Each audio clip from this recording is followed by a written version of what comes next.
Capítulo 1. El cadáver que no ardió. La última vez que alguien vio a la hermana Ana María fue dentro del fuego, vestida con su hábito blanco, amarrada al poste de madera, y con una corona de espinas improvisada. Gritó una sola frase mientras las llamas comenzaban a lamer sus pies. Dios no está donde ustedes creen. Nadie olvidó esa frase, porque fue entonces cuando el cielo, literalmente, cambió de color. El cielo de Castilla se volvió violeta oscuro. No por el humo, no por el sol, era como si una presencia estuviera observando desde arriba. Incómoda, como si alguien estuviera tomando nota. Y entonces, todo se volvió silencio.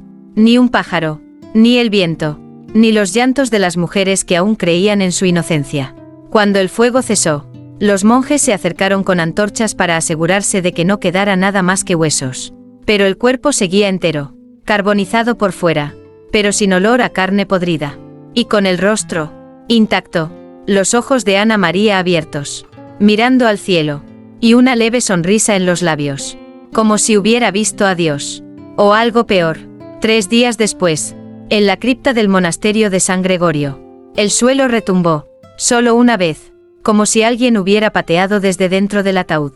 El guardián, un joven aprendiz llamado Mateo, se despertó empapado en sudor.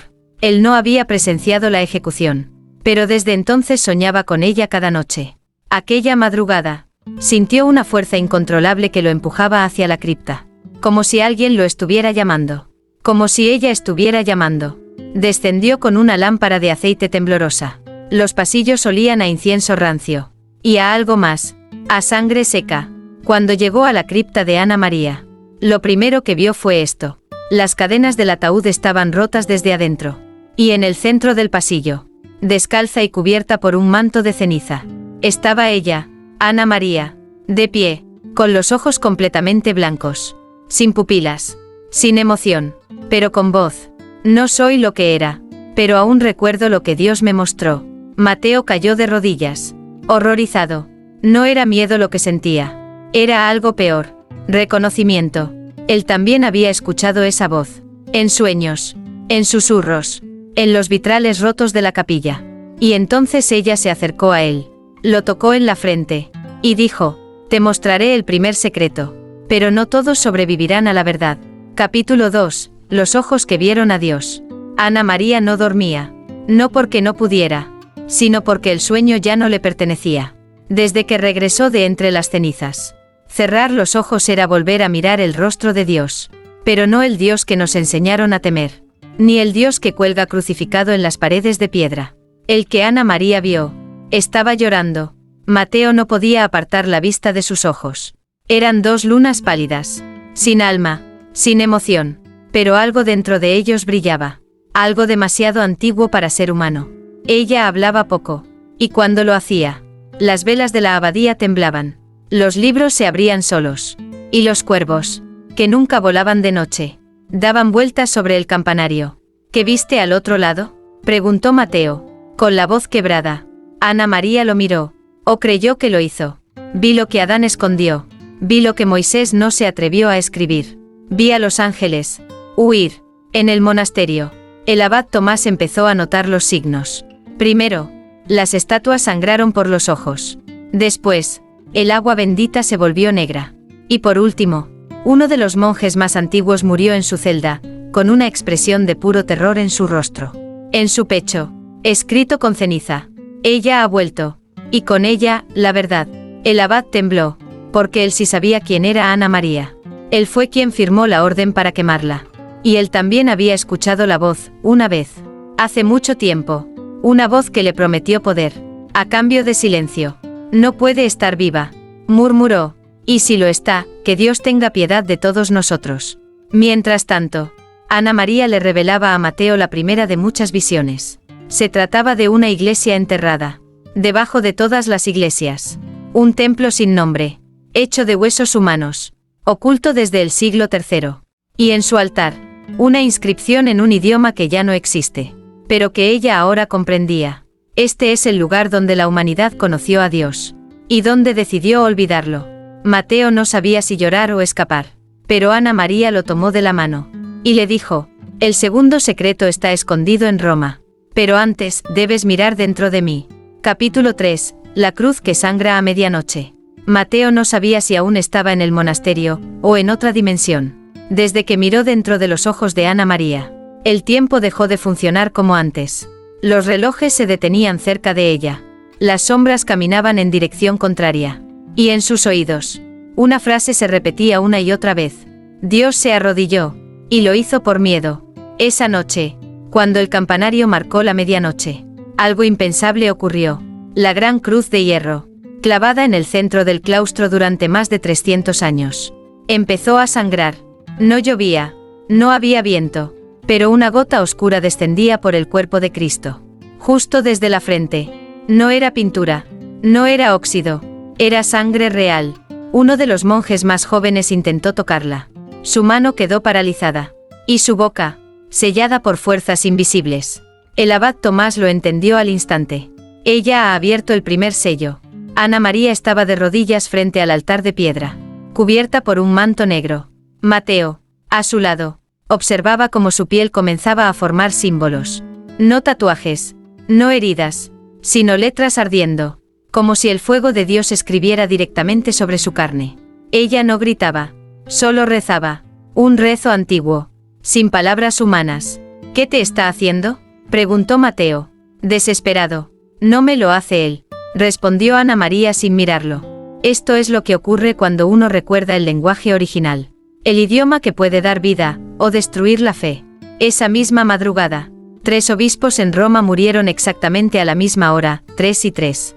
Sus cuerpos no mostraban señales de violencia, pero en sus ojos abiertos se reflejaba algo que los mató de dentro hacia afuera. Sobre sus escritorios, una nota escrita con ceniza. Ana María vive. Mientras tanto, en lo profundo del Vaticano, un archivo secreto fue abierto por primera vez desde 1865. Allí, encerrado en una caja sellada con 7 llaves, y bajo la vigilancia de un exorcista, reposaba un manuscrito titulado El arrodillamiento de Dios, testimonio de Elías el Loco. Un documento prohibido, declarado apócrifo. Pero ahora, las palabras contenidas en él comenzaban a hacerse realidad. De vuelta en el monasterio, Ana María levantó la vista por primera vez en horas. La cruz sangra porque la fe ha sido contaminada. No por los ateos, sino por los que juran representar a Dios. Y entonces, miró a Mateo. Prepárate, esta noche conocerás al traidor. Y no está lejos. Capítulo 4. El profeta que nunca existió. El abad Tomás se despertó empapado en sudor y con un dolor punzante en la frente. Se acercó al espejo agrietado de su celda. Y lo que vio lo dejó sin aliento. Una cruz invertida, escrita en sangre fresca.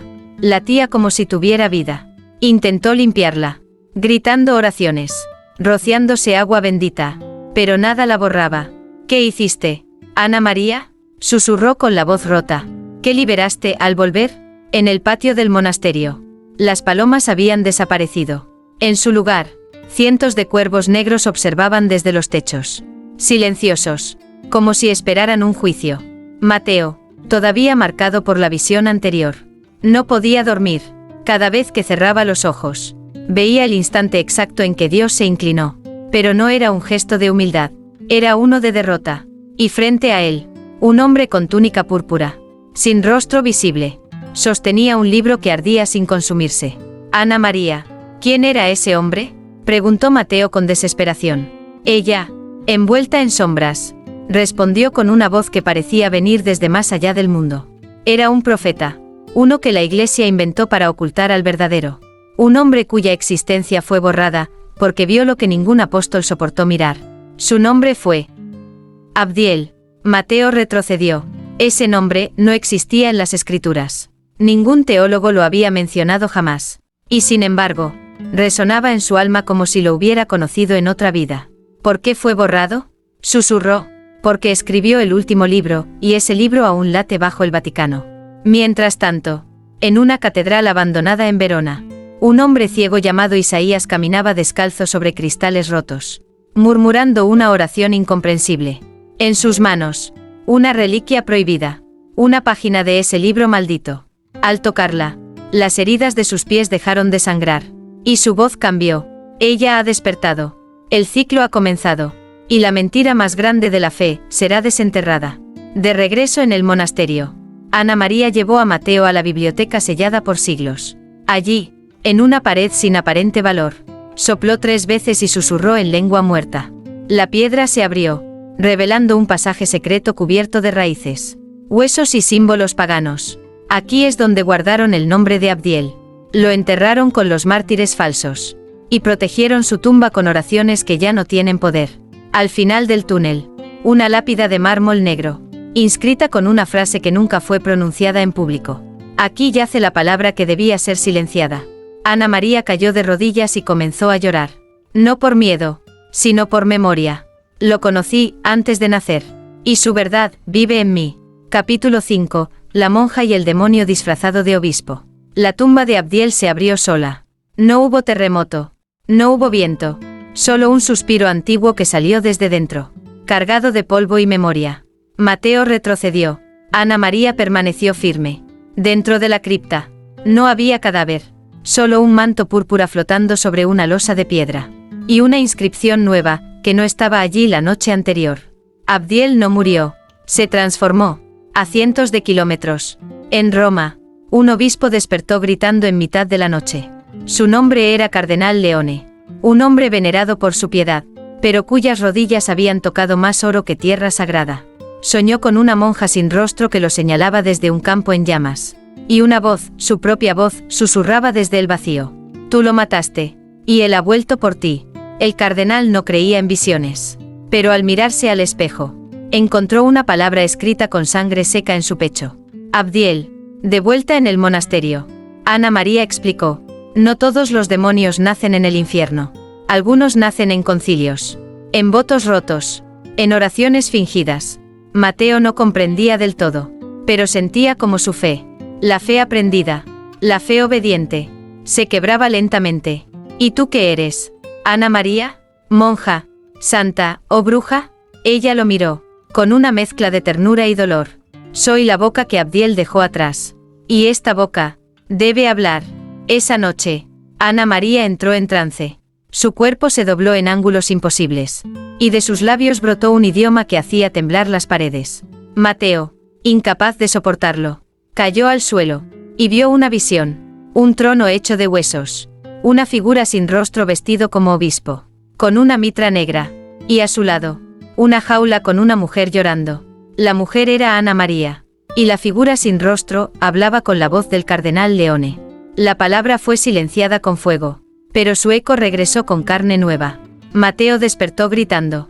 Y frente a él, Ana María tenía una marca nueva en la frente. Un ojo abierto. Mientras tanto, en el Vaticano, el cardenal Leone convocó una reunión secreta. Sacó un libro envuelto en cadenas. Un manuscrito olvidado, sellado por el Papa Clemente XIV. Título: Dei delatores, los que delataron a Dios. Allí, en tinta casi borrada, una frase le heló el alma. Si el nombre de Abdiel vuelve a ser pronunciado, la Iglesia temblará desde sus raíces. Capítulo 6. Los niños que nacieron con alas. Mientras el cardenal Leone apagaba la vela negra con su propia sangre, el cielo sobre Roma se dividió por un instante, como si una grieta invisible se abriera entre dos realidades. Y por esa grieta, algo observaba. Ana María se encontraba en oración, sola, en la capilla abandonada del monasterio. Mateo, desde la distancia, la veía brillar desde dentro. Ya no era solo una mujer, era un canal, una grieta viviente por donde el cielo y el infierno peleaban por hablar. Esa noche, 3 mujeres dieron a luz en un hospital rural de Castilla. Ninguna tenía antecedentes médicos. Ninguna sabía que estaba embarazada. Sin embargo, todas parieron a la misma hora, 3:33. Niños sanos, pero con una particularidad imposible de negar. Alas diminutas, cubiertas de una membrana blanca, sobresalían de sus omóplatos. Los médicos pensaron que era una mutación. Pero cuando uno intentó cortar las alas de un recién nacido, su mano se pudrió al instante. Una enfermera huyó horrorizada. Pero antes de marcharse, robó uno de los brazaletes de los bebés. Lo entregó a un cura local. Y este, en estado de shock, lo llevó directamente al Vaticano. El nombre escrito en el brazalete: Abdiel. Mientras tanto, Ana María sufría convulsiones. No de dolor, sino de revelación pura. En su mente se abrían recuerdos que no eran suyos. Una cueva con frescos antiguos. un hombre con túnica púrpura hablando con un ángel caído. Y un pacto sellado no con sangre, sino con canto. Mateo la sostuvo con fuerza. Mientras Ana María gritaba: los hijos han nacido. Las semillas del segundo cielo están en la tierra. El plan que detuvieron hace 1000 años, ha comenzado de nuevo. En Roma, el Papa, anciano, enfermo y olvidado por el poder real, sintió un escalofrío.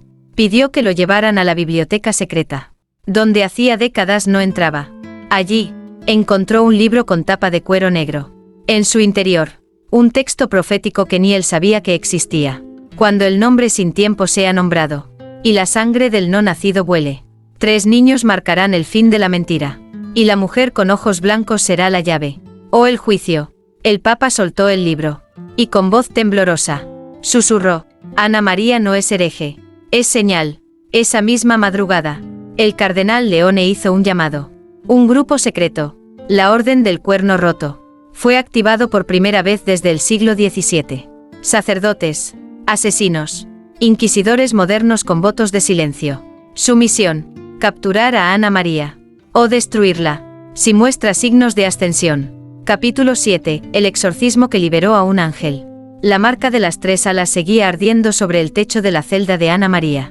Mateo la miraba con los ojos llenos de temor y devoción.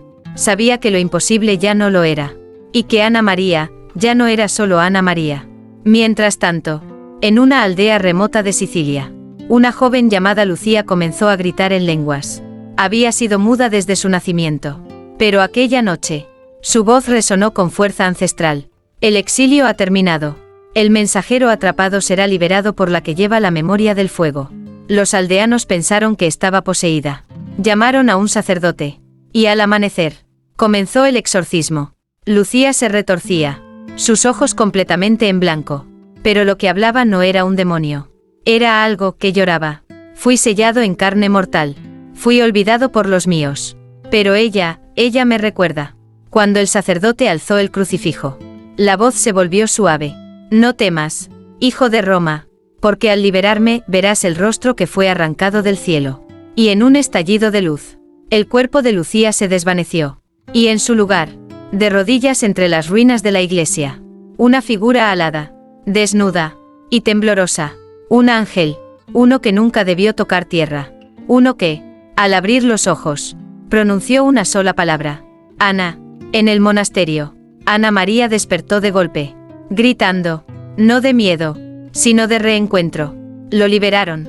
Lo que dejaron encadenado bajo carne y pecado, ha vuelto. Mateo no entendía, pero el fuego en sus pupilas reflejaba algo más allá de lo humano. Ana María corrió hacia el altar olvidado del convento, y comenzó a trazar símbolos antiguos en sangre. El exiliado fue uno de los primeros. No cayó, fue arrojado porque recordó la compasión. En Roma, el ángel liberado caminaba por las calles, invisible a los ojos del mundo, pero cada vez que tocaba a alguien, esa persona caía de rodillas, llorando. No hablaba, solo miraba al cielo, como si esperara una señal. Esa señal llegó cuando las campanas del Vaticano comenzaron a sonar por sí solas. Una melodía nunca escuchada antes, un cántico olvidado, compuesto, según dicen, por el mismo Abdiel. El Papa, al escucharlo, soltó su bastón y cayó de rodillas. El que fue silenciado, camina entre nosotros. La Orden del Cuerno Roto llegó esa noche al monasterio. Hombres encapuchados, armados no con balas, sino con reliquias malditas. Su misión era clara: neutralizar el cuerpo, antes de que el alma ascendiera. Pero al cruzar el umbral, encontraron una frase escrita en fuego sobre las puertas: el que alce la mano contra la portadora, será juzgado por el que no olvidó. Uno de ellos se rió. Entró con desprecio. A los 5 pasos, su cuerpo explotó en silencio. El resto huyó. Por primera vez, el Vaticano había enviado un ejército, y se había encontrado con un altar viviente. Capítulo 8. La grieta en el cielo. El ángel no tenía nombre. Mejor dicho, su nombre no podía pronunciarse sin quebrar la realidad. De rodillas ante Ana María, con las alas abiertas como cicatrices de luz. Su voz no salió por la boca, sino directamente al alma de todos los presentes. Tú no naciste, fuiste convocada. Mateo sintió como el aire se volvió más denso. Su corazón latía fuera de ritmo. Y por primera vez, comprendió que Ana María no estaba aquí para salvar nada. Estaba aquí para abrir algo. El ángel extendió una mano temblorosa hacia su frente y tocó la marca del ojo. Al instante, una ráfaga de imágenes invadió el espacio. Un jardín sin tiempo. Un trono vacío rodeado de ángeles ciegos. Y un niño con alas negras y una corona de fuego llorando sangre. Mientras pronunciaba las palabras: Dios no está. Dios se fue. Dios se escondió dentro de ti. Ana María cayó de rodillas. Su cuerpo no soportaba más revelación. ¿Qué soy?, susurró. El ángel se inclinó y respondió: Eres la grieta. La puerta que él dejó entreabierta por si algún día decidía volver. Y ha llegado ese día. En el Vaticano. El Papa, ahora en estado de trance profético, escribió con su propia sangre sobre las paredes de su habitación: Cuando el cielo se rompa desde dentro, y la fe se quiebre como pan bendito, la mujer convocada decidirá si abre la boca, o deja que el mundo siga durmiendo. Sus asistentes lo encontraron cubierto de letras. Y antes de que pudieran hablarle, sus ojos se volvieron completamente blancos. La misma señal que Ana María. Mientras tanto, la orden del cuerno roto no se dio por vencida. Habían activado su arma final. Un hombre llamado Ezequiel, un sacerdote caído, excomulgado, pero que decía haber hablado con el mismísimo Lucifer, y haberlo rechazado. Ezequiel caminaba descalzo, arrastrando una cruz de hierro oxidado. ¿Dónde iba? Las sombras huían. Su propósito, cerrar la grieta. Dios no debe volver, porque el mundo que dejó, ya no lo quiere. Ana María, ya más serena, pidió estar a solas con el ángel. Entraron a la capilla rota. Mateo esperó fuera, temblando, durante horas. No se escuchó ni un solo sonido. Hasta que, al anochecer, las paredes comenzaron a sangrar. El ángel salió primero. Sus alas estaban quemadas. Y sus ojos vacíos. Lo que hay dentro de ella, no es solo memoria. Es resto divino. Ana María salió después. Pero su voz había cambiado. Ya no era aguda ni humana. Era profunda, resonante, antiguamente tierna. El velo está más delgado. Y no queda mucho tiempo. Las almas que aún duermen, empezarán a despertar. Y no todos soportarán la verdad. Capítulo 9. El hombre que camina para cerrar a Dios. Ezequiel no dormía. Desde hacía 30 años. No cerraba los ojos. Decía que si lo hacía, vería de nuevo el rostro del abismo. Y lo reconocería como propio. Arrastraba su cruz de hierro como un castigo autoimpuesto. Cada paso suyo dejaba grietas en el suelo. Cada palabra suya, aunque susurrada, hacía que las lámparas parpadearan. No era un exorcista. No era un profeta. Era, en palabras de los viejos documentos del Vaticano, un cerrador de grietas. El último de su linaje. Y su objetivo era claro. Ana María debe ser silenciada antes de que recuerde quién la nombró. Mientras tanto, en el monasterio, Ana María comenzaba a cambiar. Su piel ya no sangraba cuando dibujaba los símbolos antiguos. Sus ojos dejaban de ser completamente blancos, revelando un nuevo color, dorado. Y en su voz, empezaban a escucharse ecos. Como si cada palabra no viniera sola, sino acompañada por coros que nadie más había invitado. Mateo sentía que ya no estaba siguiendo a una mujer, sino a una voluntad mucho más grande. Una que no pedía fe, solo obediencia. Una noche, se atrevió a preguntarle: ¿Quién eres ahora? Ella lo miró largo y lento. Y respondió: soy la memoria de una promesa que nunca se cumplió. Y vengo a exigir su cumplimiento. En Roma, el Papa continuaba en trance. Sus últimos susurros hablaban de un lugar prohibido. La puerta del reverso. Un umbral antiguo, sellado bajo la Basílica de San Pedro. Un sitio que ni los más viejos se atrevían a mencionar. Según la profecía, solo podía abrirse con la sangre recordada. Y la única portadora era Ana María. Ezequiel llegó a las puertas del monasterio al anochecer. No tocó, no llamó, solo se detuvo. Levantó su cruz y la clavó en la tierra. El cielo tronó. No vengo a matar, vengo a sellar lo que jamás debió hablar. Dentro, Ana María se estremeció. Sus ojos dorados se tornaron negros por un instante. Y una lágrima descendió por su mejilla. Él ha llegado, el hombre que cree que puede cerrar a Dios, sin entender que Dios ya no quiere regresar. Mateo salió a enfrentarlo. ¿Quién te envió? Ezequiel lo miró, con unos ojos tan vacíos como el fondo de un pozo. No fui enviado, yo me ofrecí. Y entonces levantó su mano desnuda, y pronunció una oración en un idioma muerto. Las puertas del monasterio comenzaron a sangrar. Ana María cayó al suelo, convulsionando, pero no de dolor, sino de resistencia. Aún no, el mundo aún no ha recordado. El ángel a su lado tembló, sabía lo que estaba por venir. Si Ezequiel logra sellarte, la grieta no se cerrará, se invertirá, y todo lo que has contenido saldrá. Capítulo 10. El sacramento del engaño. Cuando Ana María abrió los ojos, no había en ellos rastro de humanidad, ni de luz, ni siquiera de rabia, solo vastedad, un abismo en forma de mirada. Ezequiel, al verla, no retrocedió, había enfrentado demonios, falsos profetas, y hasta a sí mismo en el silencio del desierto. Pero esto no era lo que esperaba. No eres una grieta, eres una puerta, y alguien ya la cruzó. Mateo gritó, intentó proteger a Ana María, pero fue arrojado contra la pared por una fuerza invisible, como si la misma atmósfera lo hubiera rechazado. Ana María se puso de pie lentamente. Ya no temblaba, ya no dudaba, y cuando habló, una segunda voz habló con ella. Soy la huella del Dios que decidió abandonarse. No soy el Padre, soy lo que quedó cuando él eligió olvidar. Ezequiel levantó su cruz y gritó un salmo prohibido. El aire tembló, las paredes del monasterio se resquebrajaron. Pero Ana María no se inmutó. Tu cruz es de hierro, mi voz es de eternidad. En el Vaticano, el Papa, aún en trance, comenzó a levitar. Los cardenales huyeron aterrados. Pero antes de perder el conocimiento, el anciano pontífice susurró, no hay regreso, solo revelación. Y luego, murió con una sonrisa en los labios. El primer papa en siglos que moría sin confesarse. Mientras tanto, en un lugar olvidado por los mapas, el sótano del monasterio negro de Burgos, un códice fue abierto por una anciana ciega. El texto, escrito en carne, decía, cuando el Dios que fue se recuerde a través de la carne de la mujer, el primer sacramento será deshecho, y la comunión ya no será entre almas, sino entre voluntades puras. La anciana sonrió, bebió vino negro, y desapareció en fuego sin dejar cenizas. De regreso en el monasterio, Ezequiel cayó de rodillas. Su cruz se partió en dos, y de sus ojos brotó agua, no lágrimas. Agua de bautismo, pero al tocar el suelo, se evaporó como si el suelo negara la purificación.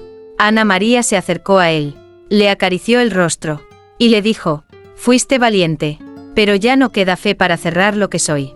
No soy lo que esperaban, ni Dios ni demonio, soy su último intento de comprenderse. Ezequiel, llorando sin saber por qué, susurró, entonces esto es el fin. Y la voz, la verdadera, la que venía desde dentro de Ana María, respondió, no, esto es el verdadero principio. Esa noche, cientos de iglesias alrededor del mundo encontraron sus hostias cubiertas de ceniza. Y en vez de vino, vino sangre. Los fieles huyeron, pero algunos bebieron, y al hacerlo, sus ojos se volvieron blancos, y comenzaron a hablar en un mismo idioma. Un idioma que jamás fue enseñado. Capítulo 11. El Papa que firmó un pacto con el infierno. Durante siglos, se habló en susurros, en pasillos oscuros del Vaticano, en túneles que no aparecen en ningún plano, y en misas donde las velas se apagaban solas. Un papa, una vez, no firmó con la sangre de Cristo, sino con la de un ángel caído. Y esa firma no era un acto de traición, era una advertencia, una desesperada elección. Si Dios calla, hablaremos con quien responda. Ana María ya no caminaba, flotaba, con alas negras de luz invertida, con la mirada que contenía siglos de silencio, y con una voz que ya no decía yo, sino nosotros. La fe no nos salvó, nos encadenó, la obediencia no nos purificó, nos hizo cómplices. En la sala papal, el cuerpo del Santo Padre yacía aún tibio, pero algo se agitaba en sus labios muertos. Un rezo, al revés. Los cardenales, aterrados, abandonaron Roma en secreto, pero uno de ellos, el más anciano, el cardenal Severino, sabía la historia completa. Sabía que 2 siglos atrás, el Papa Gregorio XIII, enfrentado a una plaga invisible que ni la fe podía detener, invocó algo, alguien, y lo selló bajo el trono de Pedro. Un espíritu que no era demonio, ni ángel, sino la forma primitiva de la voluntad, el deseo puro. Ese deseo pidió algo a cambio de salvarnos, murmuró Severino, pidió ser recordado, y hoy ha encontrado un cuerpo que lo recuerda. Mateo seguía a Ana María sin poder respirar del todo. Cada paso suyo le costaba. La presión espiritual en el monasterio era insoportable. Pero su alma no huía, porque en ella ya no había miedo. Solo una certeza inquietante: Ana María no venía a destruir la iglesia, venía a mostrar su raíz. Esa noche, Ana María convocó una misa. Sin pan, sin vino, solo con miradas y silencio. A los que acudieron: pobres, enfermos, niños, descreídos. Ella los miró uno por uno, y dijo: hoy comulgarán con lo que siempre estuvo dentro. La parte de ustedes que nunca rezó pero siempre supo. Y con una respiración profunda, abrió las palmas de sus manos. De ellas no brotó sangre, brotó memoria. Todos los presentes vieron su verdadero nacimiento, sus mentiras, sus deseos más secretos, su primer miedo, y la pregunta que nunca se atrevieron a hacer: ¿y si Dios nunca fue lo que nos dijeron? Al otro lado del mundo, en Jerusalén, una estrella cayó del cielo, pero no destruyó, abrió un lago, y en ese lago apareció una figura vestida de blanco, sin rostro, pero con la voz de miles: la que lleva mi marca ya ha comenzado el juicio. No como castigo, sino como revelación. De vuelta en el monasterio, Ana María cerró los ojos, y desde su pecho emergió una luz roja. Un sello, el mismo que el Papa Gregorio firmó siglos atrás, pero ahora abierto. Capítulo 12. El fin de la fe que conocíamos. El mundo no explotó, no ardió en fuego, no se partió en dos, simplemente despertó. Miles de personas comenzaron a soñar lo mismo. Una mujer vestida de ceniza, un altar sin cruz, y una voz que repetía: no temas al castigo, teme a la respuesta. En las montañas de Armenia, una niña ciega recuperó la vista. Lo primero que dijo no fue gracias, sino: ella ya lo abrió. En el desierto de Marruecos, un anciano empezó a hablar un idioma extinto, y escribió sobre la arena. La fe se convirtió en estructura, y la estructura, en prisión, y en las catacumbas más profundas de Roma, las estatuas comenzaron a llorar, agua salada mezclada con vino. No eran milagros, eran recuerdos vivos. Ana María ya no hablaba, su voz era innecesaria. Cada paso suyo alteraba el aire. Cada mirada suya reescribía los pecados que nunca fueron confesados. Mateo, a su lado, ya no la llamaba hermana, ni profeta. En su corazón, había solo un nombre que podía pronunciar: testigo, porque eso era ella ahora, la testigo de todo lo que la humanidad intentó olvidar de Dios, y de sí misma. Un grupo de cardenales, los pocos que no huyeron, viajaron en secreto al monasterio. Querían razonar con ella, querían frenarla, pero al verla, cayeron de rodillas, sin entender por qué. Ana María no los bendijo, solo les ofreció una elección: pueden seguir predicando lo que aprendieron, o pueden decir la verdad que siempre temieron. Uno por uno, se retiraron en silencio, y esa misma noche, quemaron sus sotanas. La iglesia no cayó, pero dejó de gritar, y por primera vez en siglos, escuchó. Mientras tanto, los que habían bebido la comunión de ceniza comenzaron a cambiar. No obtuvieron poderes, ni milagros, solo un don: recordar todo lo que creyeron que no merecían saber.